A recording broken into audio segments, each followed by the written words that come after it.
You have your eyes set on this dream job and you finally got invited to the interview, and now it's time for you to land this big opportunity.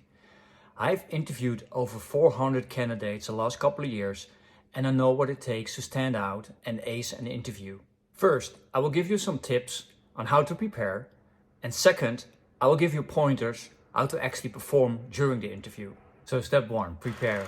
Read the job description and read it again. You really need to understand what the job is about and what your responsibilities will be. So secondly, remember what the employer is after. So if they're looking for creativity, demonstrate your creativity. If they're looking for experience, make sure you highlight that. I have seen insane creative resumes. So for instance, there was this job posting for a data analyst, and that candidate's resume looked like a business intelligence report, complete with graphs and tables, etc. And of course, such a resume stands out. Thirdly, scan their website and report and other publications and look for things like the corporate culture. What is it like to work there? What do they value? What do they appreciate? What is their brand about? What's their position in the market?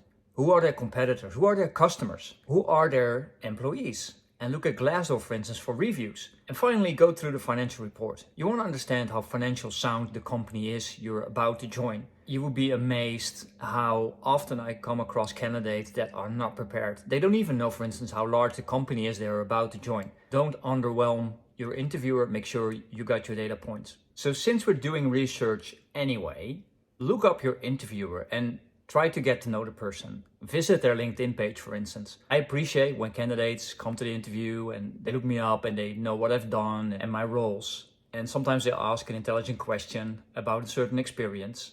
And it gives me a sense that they actually came prepared. But don't take it too far. I have also seen candidates that try to connect me before the interview and try to influence my decision. Or they did it afterwards with an awkward note saying something like, well, I didn't perform well at the interview, but here's my LinkedIn profile and I hope you achieve a positive outcome. I think it's not professional to do that. So yes, you can do your homework and desk research, but don't reach out to the interviewer and create a connection or want to create a connection before the actual interview or even shortly after.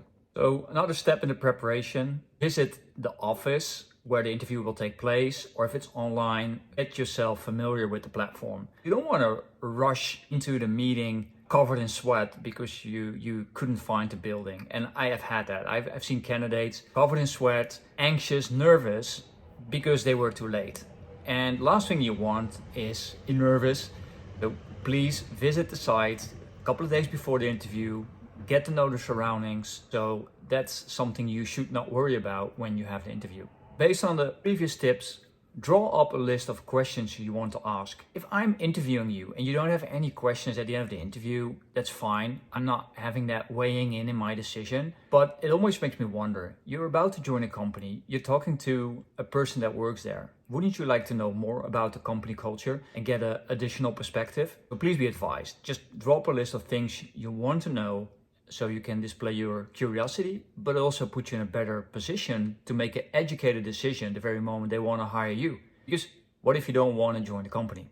Lastly, of course you don't know all the questions they're going to ask, but there are some usual suspects. You can actually rehearse at home, and I advise you to do that. So typical questions might be, tell me something about yourself, tell me about your strengths, tell me about your weaknesses, tell me about recent work experience. I would really advise you to take time, write down answers to those questions and rehearse them. Again, it brings down your nervousness when you actually are in the interview. I prepared some answers to those questions, and just contact me so I can show you what it looks like and how you should actually construct those answers. So here we go with the pointers on how to actually perform the interview. First and foremost, be on time. And on time in my world means be there 15 minutes prior to the scheduled time at least. What if there's a queue at the reception where you need to check in, or you had to run and then you want to calm yourself down? Be on time. It might sound old school, but bring paper and pen to the meeting because you might want to record notes. What if I would give you email address and a phone number of a person you need to contact in order to get through the process of the job interviewing and you did not have anything to record? Well, of course you could pull out your cell phone and start scribbling over there, but it's actually how you come across. Reception is everything, especially in job interviews. So make sure you come prepared, bring pen and a paper. And since we're talking optics, print out your resume and print out the list of questions you prepared and put them on the table right in front of you for everybody to see that you came prepared. Not only is it easier to actually scan it while it's physically next to you, but it also gives the interviewer this notion that you know what you're talking about. So there was this candidate, I asked that person when they start working for a certain company and they didn't know it or they was just too nervous.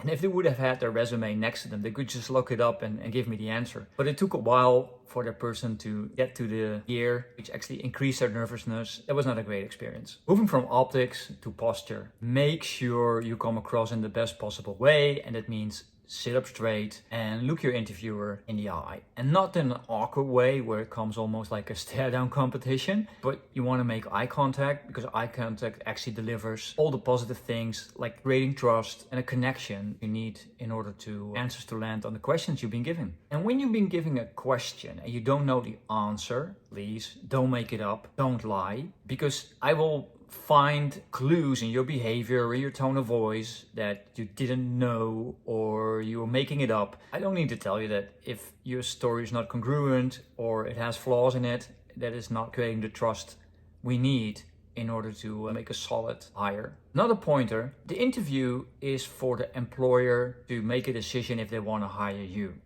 But don't forget, it's also an opportunity for you to test if you really want to work there. Because if you walk into the building or get certain questions and your gut feel just tells you something is off, you might want to explore that. For them, making a commitment towards you is one thing, but also for you to make a commitment towards them is another one. So please consider the interview as a two-way street. So another pointer on answering questions is don't use we all the time, because I'm not really interested in what the team did. If I want to hire you, I'm interested in what you were doing. So break it down and tell me what you have done. Because at the end of the day, I'm not hiring a team, I'm hiring an individual. And if I need to hire you, I need to understand why. Focus on what you did, your contribution, and not what you did as a team. KISS stands for keep it short and simple. The shorter your answers are, the better they stick with your interviewer.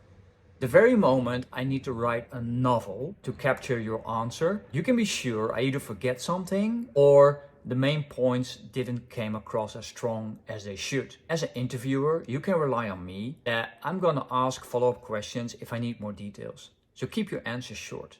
There was once this candidate and I asked a question, what is the greatest achievement we didn't discuss today yet? And this person started a long-winded answer and 5-minute monologue. They interrupted themselves and asked, what was the question again? Not a great experience. Finally, don't say, that's a good question. I know you probably do that to buy time, but if you want to buy time, just tell me, I need more time, or give me some time to reflect on your question. Because if you're gonna say that a lot, like that's a great question, what does it mean? The other questions didn't stand out or were not as good enough? Don't use the filler. So with that, if you follow those pointers, you will be setting yourself up for success and acing the interview. Look after yourself and look after each other.